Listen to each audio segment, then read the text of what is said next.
4.5 billion வருஷங்களுக்கு முன்னாடியே இந்த பூமி உருவாகி இருந்தாலும் அதுல மனித இனம் தோன்றினது 2 இருந்து 3 லட்சம் வருஷ இடைவெளிக்குள்ளாரதான். ஆனா அப்படி மனித இனம் உருவான அடுத்த சில ஆயிரம் வருஷங்களுக்குள்ளாவே அவனோட அடையாளத்தை இந்த பூமியோட ஒவ்வொரு பகுதியிலையும் உருவாக்க ஆரம்பிச்சுட்டாங்கிறது தான் உண்மை. அப்பப்போ உலகத்தோட பல்வேறு பகுதிகளில் இருந்து கண்டுபிடிக்கப்படுற தொல்லியல் தடயங்கள் தான் இதுக்கான ஆதாரங்கள். அப்படிப்பட்ட சில மிரட்டலான தொல்லியல் கண்டுபிடிப்புகளை தான் இன்னைக்கு நம்ம தமிழ் அல்டிமேட் சேனல்ல பார்க்க போறோம். வழக்கம் போல இன்னைக்கான வீடியோவும் இன்ட்ரெஸ்டிங்கான ஒன்னாவே தான் இருக்கும். சோ வீடியோவை கடைசி வரைக்கும் பார்த்து முடிச்சதும் கண்டிப்பா ஒரு லைக் கொடுங்க. அதோட இந்த சேனல் இப்பதான் நீங்க முதல் தடவை பார்க்கறதா இருந்தா கீழே இருக்கிற அந்த சப்ஸ்கிரைப் பட்டனை கிளிக் பண்ணி பெல் நோட்டிபிகேஷனையும் எனேபிள் பண்ணி வச்சுக்கோங்க. அப்பதான் நம்ம சேனல் அப்டேட் ஆகிற ஒவ்வொரு விஷயமும் உங்களுக்கு உடனடியா தெரிய வரும். வாங்க இப்ப டாபிக் உள்ள போகலாம்.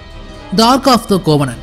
பைபிள்ல குறிப்பிட்டிருக்கிறபடி கடவுள் மோசஸ் கிட்ட கொடுத்த 10 கட்டளைகள் அடங்கின 2 கற்பலகைகள் மரத்தாலையும் தங்கத்தாலையும் உருவான ஒரு பெட்டிக்குள்ள வச்சு அடைக்கப்பட்டதனும் ஆர்க் ஆஃப் கோவனன்ட்னு பெயர் வைக்கப்பட்டு கிங் சாலமன் உட்பட பலருடைய கைகளுக்கு மாறின அந்த பொக்கிஷம் கடைசியில யாருக்குமே தெரியாம காணாம போனதுன்னு ஒரு வரலாறு உண்டு. இன்னைக்கும் தேடப்படுற புதையல்கள் ஒன்னாவும் விலை மதிப்பில்லாததுமானது பத்தி நிறைய வதந்திகளும் கட்டுக்கதைகளுமே சொல்லப்பட்டாலும் அது எத்தியோப்பியன் ஆர்த்தடாக்ஸ் சர்ச்சுக்குள்ளார மறைச்சு வைக்கப்பட்டிருக்கிறதாவுமே கூட சில ரகசிய செய்திகள் உலா வந்துகிட்டு தான் இருக்கு. இந்த எத்தியோப்பியன் ஆர்த்தடாக்ஸ் சர்ச் பத்தி நம்ம சேனல்ல ஏற்கனவே சில வீடியோஸ்ல உலகத்துல வேற எங்கேயுமே இல்லாத வகையில இந்த எத்தியோப்பியா பகுதியில் இருக்கக்கூடிய இயேசுவுக்கான தேவாலயங்கள் இந்தியாவில் உருவாக்கப்பட்ட குகை கோவில்கள் மாதிரி மேல இருந்து கீழே பூமிக்கு கீழே ஒற்றை கல்லால கொடைஞ்சே ரகசியமான ஒரு இடமா உருவாக்கப்பட்டிருக்கும். இதுலதான் இந்த ஆர்க் ஆஃப் கோவனன்ட் மறைஞ்சிருக்கிறதாவும் சொல்றாங்க. எத்தியோப்பியாவில் 14ஆம் நூற்றாண்டில் எழுதப்பட்ட கெப்ரா நெகாஸ்ட்ங்கிற தேசிய காவியத்தின்படி கிங் சாலமனுக்கும் அவரோட ராணியான குயின் ஷெஃபாவுக்கும் பிறந்த மகனான முதலாம் கிங் மேனலிகால தான் இந்த ஆர்க் ஆஃப் கோவனன்ட் எத்தியோப்பியாவுக்கு கொண்டு வரப்பட்டதுன்னு. அதுக்கப்புறம் ரொம்ப காலங்களுக்கு இந்த ஆர்த்தடாக்ஸ் சர்ச்சுக்குள்ள பாதுகாக்க இந்த பொக்கிஷம் இப்போ மேரி ஆஃப் ஜியான்ங்கிற எத்தியோப்பியன் சர்ச்சில்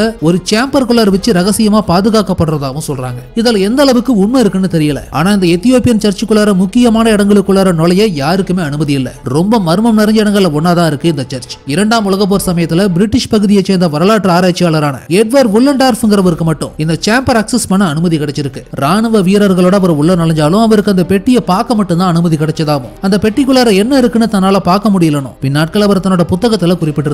ஆனா இவரோட இந்த குறிப்புகளை வச்சு மட்டுமே அவர் அங்க பார்த்தத உண்மையான ஆர்க் ஆஃப் கோவனன்ட்னு சொல்லிட முடியாது. அது ஆர்க் ஆஃப் கோவனன்ட் மாதிரியே உருவாக்கப்பட்ட ஆர்ட் ரெப்ளிகாஸ்ல ஒன்னாவும் கூட இருக்கலாம்னு இன்னொரு கருத்தும் பலராலையும் சொல்லப்பட்டது. இப்படி இந்த ஆர்க் ஆஃப் கோவனன்ட் பத்தின மர்மங்களும் வதந்திகளும் ஏமாற்றங்களும் பல நூற்றாண்டுகளாவே தொடர்ந்துகிட்டே தான் இருக்கு. Visiting Vikings. இட்டாலியன் எக்ஸ்ப்ளோரரான கிறிஸ்டோபர் கொலம்பஸ் தான் கிபி 1492 வருஷத்துல அமெரிக்காவை வந்து அடைஞ்சு அந்த நிலப்பகுதியை முதல்ல கண்டுபிடிச்ச ஐரோப்பியர்கிற விவரம் நம்ம எல்லாருக்குமே ஏற்கனவே தெரியும். ஆனா இதுல பலருக்கும் தெரியாத ஒரு உண்மை என்னன்னா கொலம்பஸ் அமெரிக்காவை கண்டுபிடிக்கிறதுக்கு பல நூறு வருஷங்களுக்கு முன்னாடியே ஸ்காண்டினேவியன் வைக்கிங் இனத்தை சேர்ந்தவங்க கனடாவை தள்ளி கிரீன்லாந்துக்கு பக்கத்துல இருக்கிற வெஸ்டர்ன் கான்டினென்டான நியூ ஃபவுண்ட்லேண்ட் பகுதியை அதாவது வட அமெரிக்காவோட மேற்பகுதியை ஏற்கனவே கண்டுபிடிச்சிட்டாங்க. ஆனா இதுல ஆச்சரியமான விஷயம் என்னன்னா நார்வே பகுதியை கிபி 11ஆம் நூற்றாண்டு வாக்கில் ஆட்சி செஞ்ச 3ஆம் கிங் ஓலாஃப்ங்கிற மன்னனோட முகம் பொறிக்கப்பட்ட நாணயம் ஒண்ணு அமெரிக்கன் ஸ்டேட்டான மேனேவில் 1957ஆம் வருஷம் டாக்டர் காய் மெல்கிரேன்கிறவர் கண்டுபிடிச்சிருந்தாரு. அப்படின்னா கொலம்பஸ் அமெரிக்காவை கண்டுபிடிக்கிறதுக்கு முன்னாடியே 11ஆம் நூற்றாண்டிலேயே வைக்கிங் இனத்தை சேர்ந்தவங்க மத்திய அமெரிக்காவையும் கண்டுபிடிச்சிருந்தாங்களாங்கிற ஒரு கேள்வியவும் உருவாக்கி இருந்தது இந்த பழமையான நாணயம். தி கிரையிங் மம்மி. 2021ஆம் வருஷம் சான் மார்க்கோஸ் நேஷனல் யூனிவர்சிட்டியை சேர்ந்த ஆர்கியாலஜிஸ்ட் பெருவில் கண்டுபிடிக்கப்பட்ட பழங்கால பாதாள கல்லறை ஒண்ணு அகலாய்வு செஞ்சு பார்த்துக்கிட்டு இருந்தப்போ எதிர்பாராத ஒரு விஷயத்தை கண்டுபிடிச்சிருந்தாங்க. அதாவது இறந்து போய் அடக்கம் பண்ணப்பட்ட மனித மம்மி ஒண்ணு மனித கரு வயிற்றுக்குள்ளார மடங்கி உட்கார்ந்து இருக்கிற மாதிரியான நிலையில இருந்திருக்காங்க. முழுவதும் மூடப்பட்டு கயிறுனால கட்டப்பட்ட அந்த இறந்த உடல் வழக்கமான மம்மிகளோட அடக்குமுறையில இருந்து மாறுபட்டு இருந்தது. ஆராய்ச்சியாளர்களுக்கே ஆச்சரியமான ஒன்னாதான் இருந்தது. 800 இருந்து 1200 வருடங்களுக்கும் பழமையான அந்த மம்மி பத்தி பெருவோட பண்டைய கலாச்சாரத்தோட சம்மதப்படுத்தி என்ன ஒரு விஷயம் சொல்றாங்கன்னா சவுத் அமெரிக்காவோட பெரு நிலப்பகுதியை பெரும்பாலான அளவுக்கு ஆக்கிரமிச்சவால் தான் அந்த கால இன்கா பேரரசை சேர்ந்தவங்க யூரோப்பியன் காலனைசேஷன் எல்லாம் நடக்கிறதுக்கு முன்னாடி மனித மறுபிறவியில அதீத நம்பிக்கை கொண்டவங்களா இருந்திருக்காங்க. அதனால இறந்து போன மனிதர்களை மம்மிக்களாக்கி புதைக்கும் போது அவங்களோட உடல் கருவில் இருக்கிறப்போ என்ன நிலையில இருந்ததோ அதே பொசிஷன்ல இருக்கிற மாதிரி வச்சு அடக்கம் பண்ணிருக்காங்க. அதனால இறந்து போன மனிதர் மறுபிறவி எடுக்கிறப்போ அது அவங்களுக்கு ரொம்ப ஈஸியானதாகவும் எளிமையானதாகவும் இருக்குன்னு சொல்லி நம்பி இருக்காங்க இன்கா இன மக்கள். அப்படியான மம்மி ஒண்ணுதான் இங்க பெருவில் கண்டுபிடிக்கப்பட்டிருக்கு. The Skull of Doom.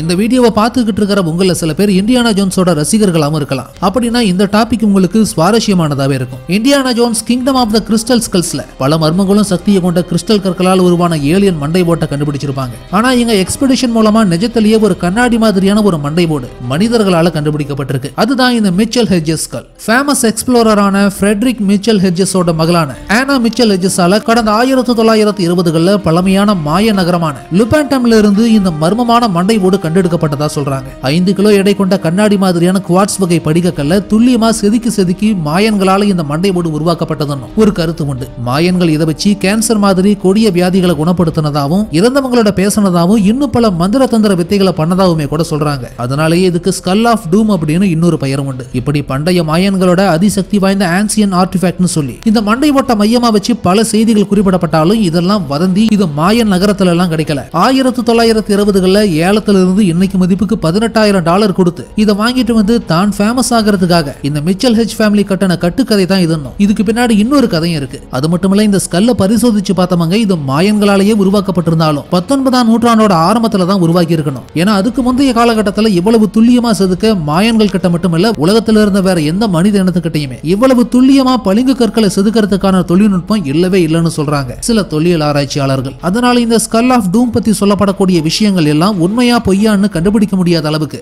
மர்மங்கள் நிறைஞ்ச ஒன்னாவே தான் இருக்கு இன்னைக்கு வரைக்கும்.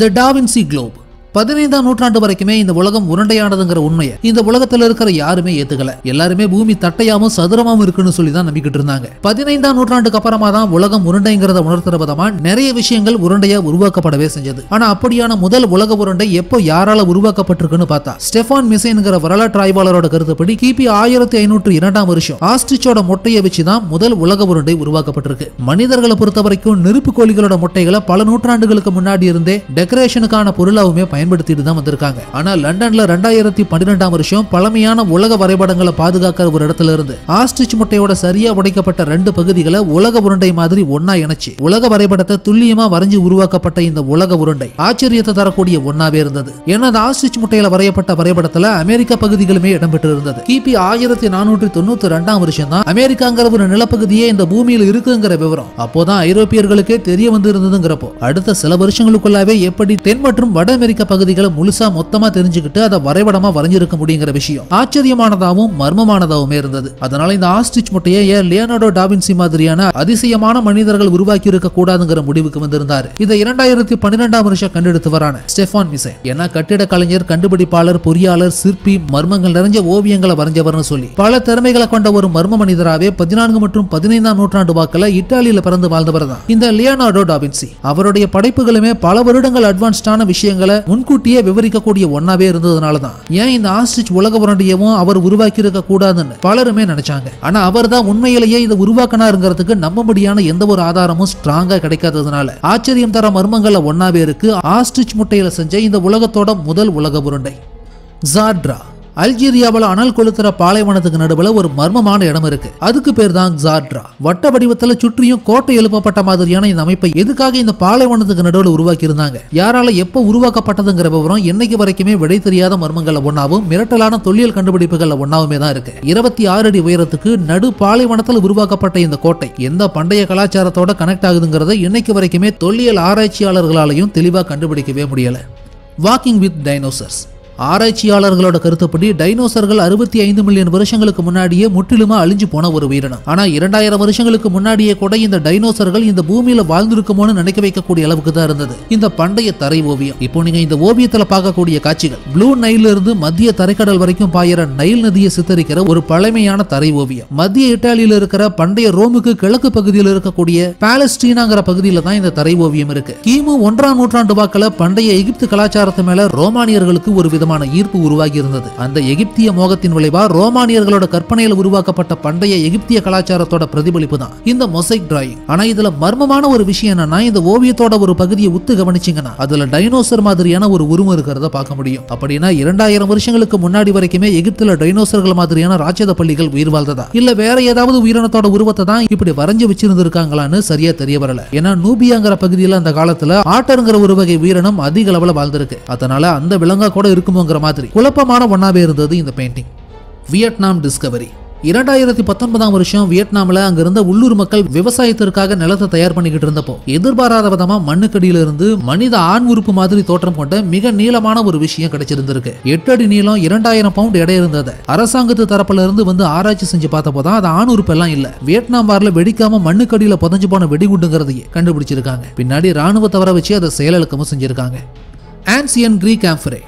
உக்ரைனோட போர்க்காலத்துல யாருமே எதிர்பார்க்காத வகையில பழமையான தொல்பொருட்கள் கண்டுபிடிக்கப்பட்டிருந்தது. போர்ட் சிட்டி ஆஃப் ஒடேசாங்கிற பகுதியில பண்டைய கிரேக்கர்கள் பயன்படுத்தின பழங்கால குடுவைகளை நிறைய அளவுல கண்டுபிடிச்சிருக்காங்க ராணுவ வீரர்கள். செராமிக் ஜார்ஸான இதை மதுபானம், எண்ணெய் மாதிரியான விஷயங்களை அடைச்சு பயன்படுத்தவும் கடல் தாண்டி டிரான்ஸ்போர்ட் பண்ணவும் பயன்படுத்தி இருக்காங்க. அந்த காலகட்டத்தில் 2500 வருடங்களுக்கும் பழமையான இந்த குடுவைகள் கிமு 600ஆம் வருஷ காலகட்டத்திலேயே கிரேக்கர்களால பயன்படுத்தப்பட்டிருக்கு. ஆனா இது உக்ரைன் பகுதிகளில் கிடைச்சிருக்குங்கிறது மூலமா பழங்காலத்துல நாடு விட்டு நாடு வர்த்தகம் எந்த அளவுக்கு நடந்திருக்குங்கிறத காண்பிக்கக்கூடிய விதமாவே அமைஞ்சிருந்தது இந்த தொல்லியல் கண்டுபிடிப்பு.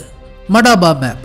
ஜோர்டன் நாட்டுல மடாபாங்கிற பழமையான நகரத்தில் இருக்கிற சர்ச் ஒண்ணுக்குள்ளார நுழைஞ்சு பாத்தீங்கன்னா அதோட தரைப்பகுதியில பழமையான வரைபடம் ஒண்ணு பார்க்க முடியும். 6ஆம் நூற்றாண்டு வாக்குல உருவாக்கப்பட்டதா நம்பப்படுறதுல அந்த காலகட்டத்தில் மிடில் ஈஸ்ட் பகுதி எப்படி பிரிக்கப்பட்டிருதுங்கிறத பத்தியும் கிறிஸ்துவ யாத்ரீகர்களுக்கான பகுதிகள் எங்கெங்கெல்லாம் அமைஞ்சிருந்ததுங்கிறத பத்தியுமான வரைபடங்கள் அதுல மிக துல்லியமா குறிப்பிடப்பட்டிருந்தது. இந்த பூமியில மிஞ்சி இருக்கிற மிக பழமையான மேப்பான இதுல ஜெருசலேம் நகரம் எப்படி பல நூற்றாண்டுகளுக்கு முன்னாடி கட்டமைக்கப்பட்டிருந்தது, கிறிஸ்டியானிட்டி, ஜூஸ், முஸ்லிம் மாதிரியான மதங்களை பின்பற்றவங்களுக்கு இந்த நகரம் எப்படி புனித மாறி இருந்தது, அப்ப இந்த பகுதியில் என்ன மாதிரியான கட்டுமானங்கள் உருவாக்கப்பட்டிருந்ததுன்னு சொல்லி இந்த சர்ச்சுக்குள்ள தரைத்தளத்தில் உருவாக்கப்பட்டிருந்த இந்த மெடாபா மேப் ஆச்சரியமான பல தகவல்களை தரக்கூடிய ஒன்னாவே இருந்தது. அதோட பைபிள்ல குறிப்பிடப்பட்டிருக்கிற பல தகவல்களும் இடங்களும் இந்த மெடாபா மேப்ல குறிப்பிடப்பட்டிருக்கக்கூடிய விவரங்களோட பல மடங்கு ஒத்து போறதா இந்த பகுதியை ஆராய்ச்சி செஞ்சவங்களும் நேரில் விசிட் பண்ணி பார்த்தவங்களுமே சொல்லியிருக்காங்க. The oldest footprints in North America. சில வருஷங்களுக்கு முன்னாடி நியூ மெக்சிகோவில் இருக்கிற ஒயிட் சாண்ட்ஸ் நேஷனல் பார்க்குங்கிற வறண்ட நிலப்பகுதியில் ரொம்பவும் பழமையான மனித இனத்தோட காலடி தடங்களை கண்டுபிடிச்சிருந்தாங்க. When humans first populated North America and how they arrived has long been a matter of spirited debate. அந்த இடங்களை தொடர்ந்து ஆய்வுக்கு உட்படுத்தி பார்த்ததுல அந்த கால் தடங்கள் எல்லாம் 21000 23,000 வருஷங்களுக்கும் பழமையானதுங்கிற விவரமும் தெரிய வந்திருந்தது. இதுவரைக்கும் நார்த் அமெரிக்காவில் கண்டுபிடிக்கப்பட்ட ஆதி மனிதர்களோட தடயங்கள்லயே இந்த கால் தடங்கள் தான் ரொம்ப பழமையானது. 2009ஆம் வருஷம் கண்டுபிடிக்கப்பட்டிருந்த இந்த மனித கால் தடங்கள் மனித இனம் உருவான காலகட்டத்தையும் மைக்ரேஷனையும் மறுபடியும் மாற்றியமைச்சு பார்க்க வேண்டிய கட்டாயத்தை ஏற்படுத்தி இருந்ததுன்னே சொல்லியிருந்தாங்க தொல்பொருள் ஆராய்ச்சியாளர்கள். ஸ்கெலட்டன்ஸ் இன் பெரினிக்கி.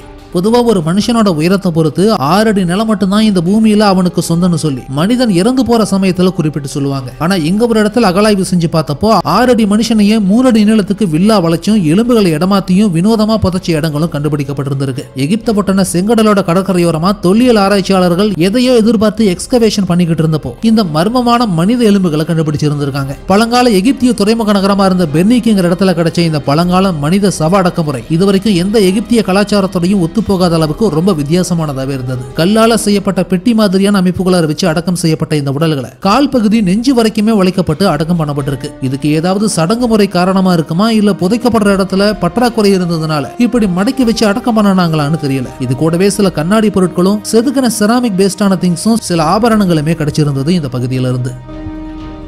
ஃபைனலி இந்த வீடியோ உங்களுக்கு பிடிச்சிருந்ததுன்னா லைக் பண்ணுங்க, கமெண்ட் பண்ணுங்க, ஷேர் பண்ணுங்க. அதோட இந்த வீடியோ உங்களுக்கு இன்ட்ரெஸ்டிங்கான ஒன்னாவும் இன்ஃபர்மேட்டிவான ஒன்னாவும் இருந்ததுன்னு நினைச்சீங்கன்னா கண்டிப்பா நம்ம தமிழ் அல்டிமேட் சேனலை சப்ஸ்கிரைப் பண்ணுங்க.